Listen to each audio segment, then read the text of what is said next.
Assalamualaikum Sobat Football United. Manajemen Manchester United yang baru membangun skuad Manchester United menurut gue ya betul-betul dimulai di musim 2024-2025 ini. Membangun bukan berarti hanya mendatangkan, tapi juga bagaimana mereka merombak pemain-pemain yang ada. Dan uniknya sekaligus luar biasanya adalah ada gaya yang berbeda dari proses menjual atau melepas pemain Manchester United yang menurut gua selama 10-11 tahun belakangan mungkin jendela transfer kali inilah lebih positif akan gua sampaikan nanti ya. Manchester United ketika membangun skuadnya, artinya manajemen memimpin membangun skuad, mereka juga menitik beratkan pada melepas pemain. Dalam sepak bola modern, terutama saat ini, ada yang namanya PSR, Profitability Sustainable Rules. Jadi klub ini harus seimbang neraca keuangannya. Juga ada Financial Fair Play. Keuangan pun juga harus sehat. Nah, Ineos yang masuk dari awal tahun ini dan memang diberikan kendali di football operation oleh pemilik mayoritas Glazer melalui Sir Jim Ratcliffe ya. Ini memang memiliki visi untuk membuat Manchester United ini dalam 2-3 musim ke depan sudah bisa bersaing secara konsisten untuk memperebutkan gelar juara. Sesuatu yang selama 10-11 tahun belakangan ini tidak bisa secara konsisten. Ini berbalik tentu saja ketika zaman dari Sir Alex Ferguson ya, di mana Manchester United ini bergelimang kejayaan. Nah, ketika membangun skuad, ini membutuhkan ruangan-ruangan, bukan hanya ruangan di skuad itu sendiri, tapi juga ruangan di finansial, di kondisi finansial. Nah, kalau gue lihat ya, sampai dengan gue bikin video ini, Manchester United ini tidak main-main dalam merombak skuad, dalam membuat ruangan di skuad dan juga di sektor finansial. Oke, mendatangkan pemain itu juga penting. Dan sebenarnya mendatangkan pemain dengan kualitas-kualitas bagus ini sudah dilakukan selama 10-11 musim belakangan. Tapi tidak secara terstruktur, tidak secara sehat, bahkan itu menurut gue ya. Nah, di musim 2024-2025 ini di jendela transfer musim panas ya, Manchester United telah melepas cukup banyak pemain. Bahkan menurut catatan gue ini setidaknya ada 12 pemain yang telah dilepas oleh Manchester United. Ini masih menunggu, ketika gue bikin video ini masih menunggu Jadon Sancho. Bisa jadi angkanya bertambah menjadi 13. Dimulai dari Mason Greenwood, Aaron Wan-Bissaka, Willy Kambuala, Hannibal Mejbri, Alvaro Fernandes, Facundo Pellistri, Donny van de Beek, Omari Forson, Rafael Varane, Anthony Martial, lalu Brandon Williams, dan bisa jadi Jadon Sancho. Sorry, bukan 13, berarti 12. Dan angka ini menurut gue merupakan angka yang cukup besar. Dan unik serta menariknya, angka penjualan yang didapatkan oleh Manchester United sampai dengan video ini gue bikin ya, senilai 72,5 juta euro. 72,5.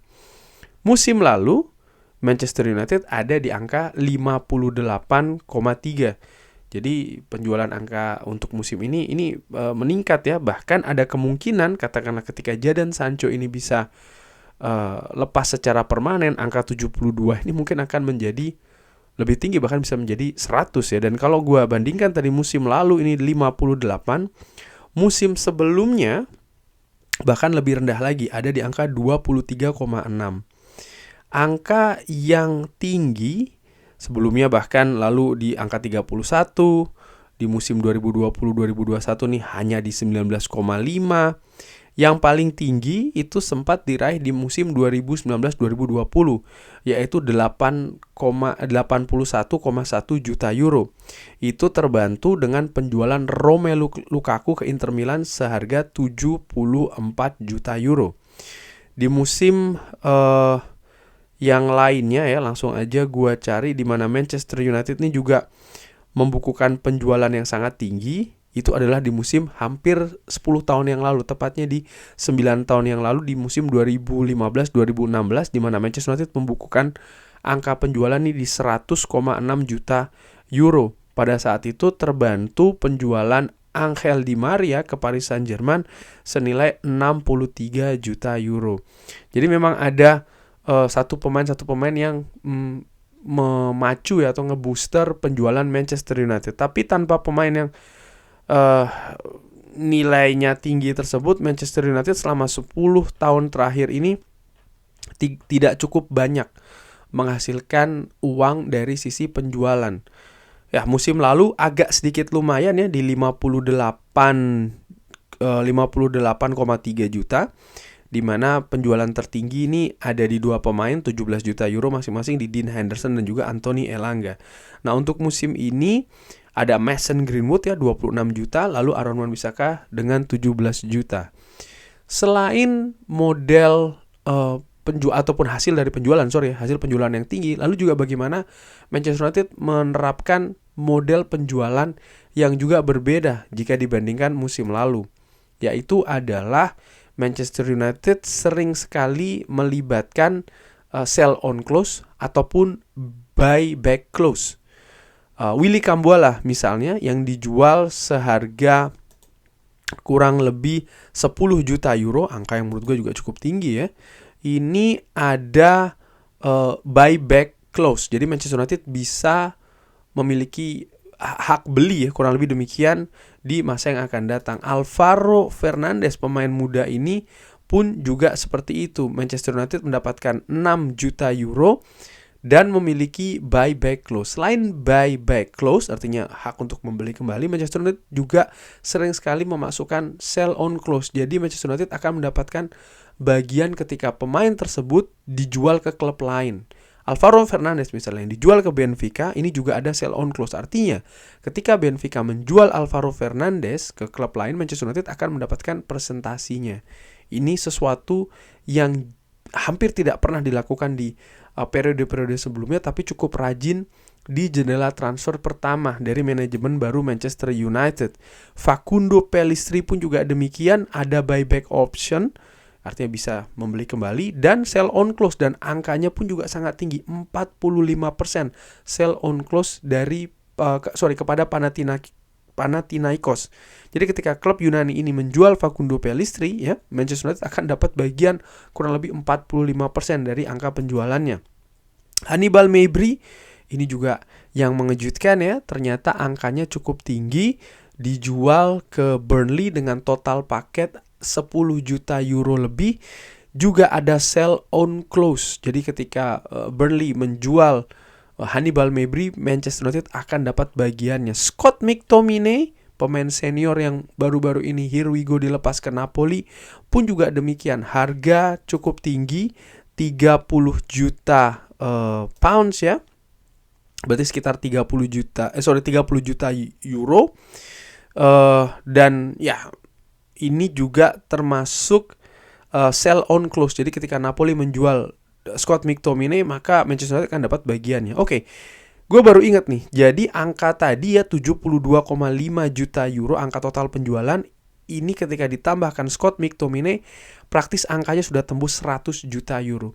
Dimana tadi gue katakan ya, angka terakhir kali Manchester United bisa menjual 100 juta euro itu kurang lebih 9 tahun yang lalu. Itu pun juga terbooster dengan penjualan Angel Di Maria 63 juta euro ke PSG. Kali ini ada Mason Greenwood 26 juta dan juga Scott McTominay 30 juta ya, dan masih menunggu seorang Jadon Sancho. Jadi angka ini bisa lebih tinggi lagi. Nah, Manchester United menurut gua melakukan bersih-bersih squad. Jadi membangun ini bukan hanya dengan mendatangkan, tapi juga memberikan space di squad dan juga di unsur keuangan Manchester United. Dan menurut gua secara ringan amatiran ya, proses membangun squad ini tidak berhenti di bursa transfer musim panas tahun ini. Bursa musim panas tahun depan menurut gua tetap akan berlanjut. Pemain-pemain misalnya ya, seperti Anthony, seperti Marcus Rashford. Lalu gua tidak tahu bagaimana nasib misalnya dari Harry Maguire ya. Pemain-pemain seperti itu bisa saja ikut dalam pemain yang dilepas. Casemiro misalnya juga memiliki peluang tersebut. tergantung bagaimana kontribusi mereka di musim ini, terutama untuk Rashford dan juga Anthony, serta juga Harry Maguire. Nah, artinya apa? Artinya memang dibutuhkan kesabaran ya, karena membangun squad ini ada tahapan-tahapan. Tahapan pertama, cukup banyak pemain yang dilepas. Tadi ada berapa nih? Mason Greenwood, Aaron Wan-Bissaka, Willy Cambuala, Hannibal Mejbri, Alvaro Fernandes, Facundo Pellistri, Donny van de Beek, Omari Forson, Rafael Varane, Anthony Martial, Brandon Williams, Scott McTominay, dan kemungkinan Jadon Sancho. Jadi ada 13 pemain nih dalam satu jendela bursa transfer ya, dan bisa jadi mungkin akan bertambah. Gue nggak tahu misalnya dengan Christian Eriksen ataupun juga Victor Lindelof.